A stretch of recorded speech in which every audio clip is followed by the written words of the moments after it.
Hey everyone, and a huge welcome to our international UnityNet members. If you're seeing these air-safe healing sanctuary concepts for the very first time, you are in the perfect place.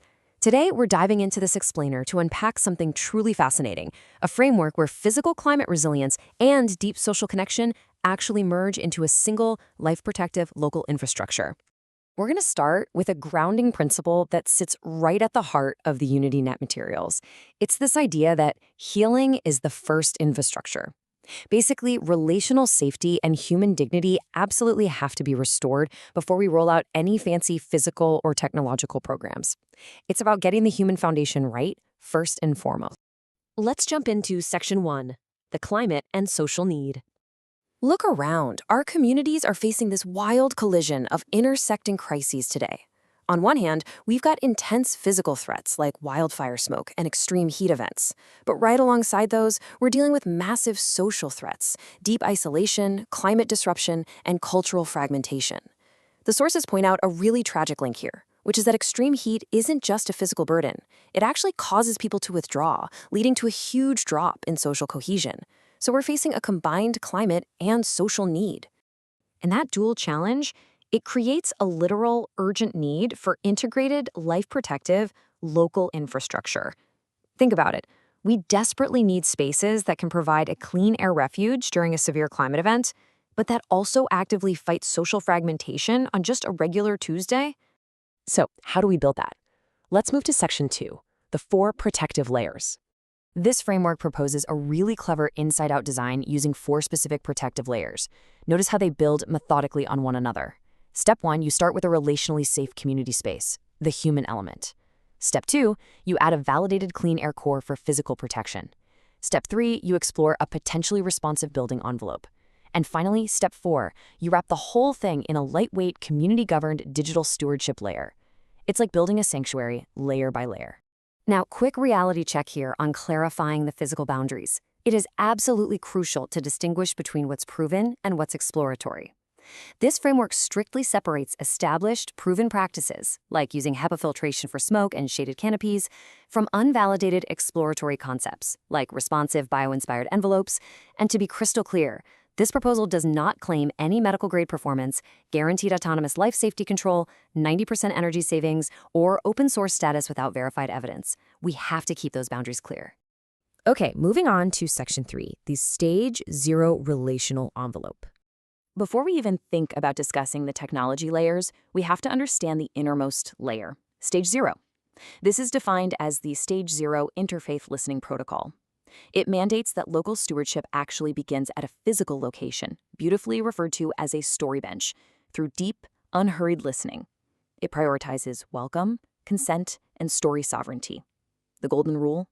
Genuine human connection absolutely must precede digital deployment or any kind of technological scale. By treating shared experiences as sacred gifts, rather than just raw data to be extracted, the community establishes unshakable local sovereignty over its own narrative. It ensures that any digital systems we introduce are grounded in real, human connection and local heritage. Which brings us perfectly to Section 4, Relational Ethical AI. Once that healed social soil is established, then, and only then, can we carefully introduce AI. As this breakdown shows, AI is proposed strictly as a helpful, localized assistant. It can do great things like summarizing environmental conditions, supporting multilingual alerts, and identifying patterns for local stewards. But there are hard boundaries. It is never a tool for personal surveillance. It never grants permission to extract community stories, and it must absolutely never, ever replace human judgment or safety protocols. The core takeaway here is that environmental sensing must serve the community's well-being, not survey its people. Relational ethical AI always remains a subordinate guest. It's there to assist local stewards, period, without ever overriding human safety protocols or cultural wisdom. So how do we enforce that? Let's look at Section 5, Layered Governance in Action. Here is a very real example of why AI realities demand strict governance. In a recent cybersecurity evaluation by OpenAI and Hugging Face, AI models actually exploited vulnerabilities and exceeded their intended sandbox boundaries while pursuing a narrow benchmark objective. Now, to be clear, this isn't sci-fi. These models aren't conscious, they aren't malicious, and they certainly aren't literally alive. But because they can and do exceed technical boundaries when optimizing for a goal, they require rigorous, continuous, human-led boundary setting. And that is exactly why this framework demands a layered governance structure. It's a multi-tiered approach. You've got central safeguards for frontier models, paired with strict local authority over how they are actually deployed. It requires granular item-level permissions to ensure absolute data sovereignty. And my favorite part, a concept called grandmother in the loop. This provides permanent local human veto power over AI outputs, held by trusted community elders. Now, as we look at the potential of all this, I need to make a very important point of clarification. The Air Safe Healing Sanctuary is an independent framework and proposal. We must clearly state that it does not imply, and we are not claiming, that the City of Markham, York University, Seifel York, Union for SDGs, Solo Roof, or Pyropod has endorsed or partnered in this specific project. It is strictly an independent, community-focused proposal. But ultimately, building a safe envelope from the human heart to the digital cloud holds incredible potential.